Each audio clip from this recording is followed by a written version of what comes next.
इतिहासकार पुरातत्ववेत्ताओं की तरह ही अतीत के बारे में जानकारी इकट्ठी करते हैं, लेकिन भौतिक अवशेषों के अलावा वे लिखित स्रोतों का भी प्रयोग करते हैं। आज हम देखते हैं कि इतिहासकार ऋग्वेद का अध्ययन कैसे करते हैं।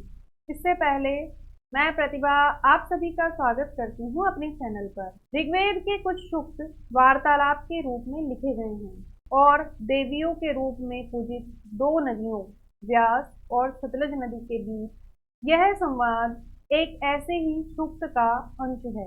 विश्वामित्र जी कहते हैं, हे नदियों, अपने बछड़ों को चाटती हुई दो दमकती गायों की तरह दो फुर्तीले घोड़ों की चाल से पहाड़ों से नीचे आओ। इंद्र द्वारा दी हुई शक्ति से स्फूर्त तुम रथों की गति से सागर की ओर बह रही हो। तुम जल से परिपूर्ण हो और एक दूसरे से मिल जाना चाहती हो। इस पर नदियां कहती हैं कि जल से परिपूर्ण हम देवताओं के बनाए रास्ते पर चलती हैं। एक बार निकलने पर हमें रोका नहीं जा सकता।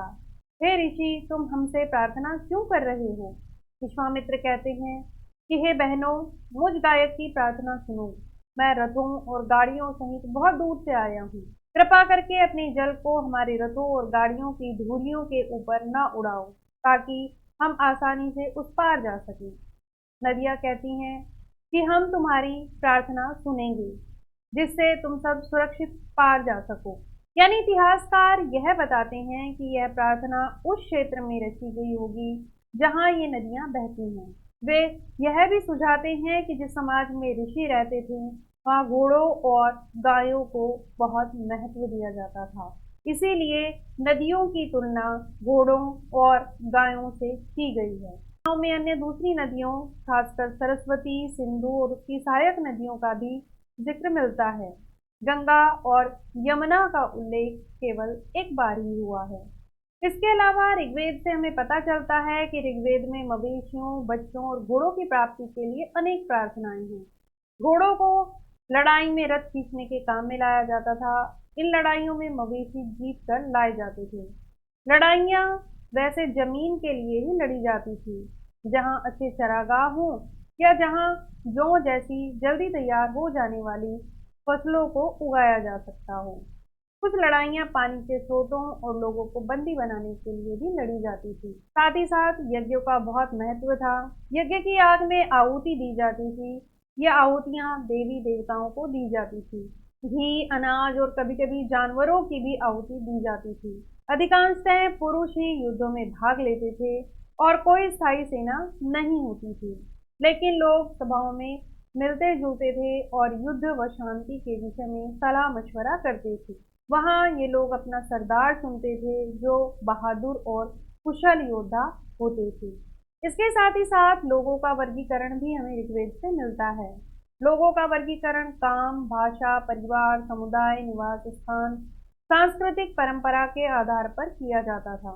ऋग्वेद में लोगों की विशेषता बताने वाले कुछ शब्द भी हम देख सकते हैं। जैसे ऐसे दो समूह हैं जिनका वर्गीकरण काम के आधार पर किया गया है। पुरोहित, जिन्हें कभी कभी ब्राह्मण भी कहा जाता था, तरह तरह के यज्ञ और अनुष्ठान करते थे। दूसरे लोग थे राजा। ये राजा वैसे नहीं थे जिनके बारे में हमने अभी तक पढ़ा है। ये न तो बड़ी राजधानियों और महलों में रहते थे, न इनके पास सेना थी, न ये कर वसूल करते थे। प्रायः राजा की मृत्यु के बाद उसका बेटा अपने आप ही शासक बन जाता था। इसके साथ ही साथ जनता या पूरे समुदाय के लिए दो शब्दों का इस्तेमाल होता था। एक था जन, जिसका प्रयोग हिंदी और अन्य भाषाओं में आज भी होता है। दूसरा था विश, जिससे वैश्य शब्द निकला है।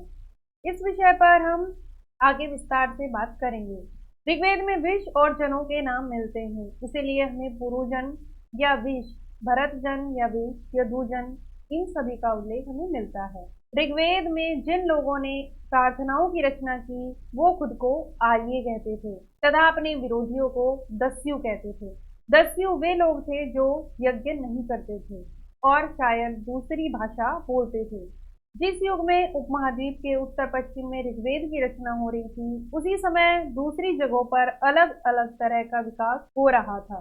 तो अगर हम ऋग्वेद को देखें तो ऋग्वेद की जो रचना की गई है वो मुख्यतः प्रार्थनाओं के आधार पर ही की गई है। प्रार्थनाओं के आधार पर ही हम देख सकते हैं कि उसमें किन मंत्रों का प्रयोग हुआ है, किन शब्दों का प्रयोग हुआ है, और उसी के आधार पर इतिहासकार उस समय के समाज की राजनीति और वहाँ की संस्कृति, इन सभी विषयों का ज्ञान लेते हैं। तो ये बात थी कि ऋग्वेद में किस प्रकार से वर्णन किया गया है। आगे आने वाली वीडियोज में हम ऋग्वेद में वर्णित ऐसे बहुत सारे विषयों के बारे में बताएंगे जिनका वर्णन हमारे ऋषि मुनि पहले ही ऋग्वेद में करके चले गए, और उनकी खोज आज के आधुनिक वैज्ञानिक ने बहुत बाद में की है। तो बने रहिए आप हमारे साथ। वीडियो को ज़्यादा से ज़्यादा लाइक करें और शेयर करें, और अगर ऐसी ही ज्ञानवर्धक वीडियोज आप चाहते हैं तो हमारे चैनल को सब्सक्राइब करें। Thank you so much.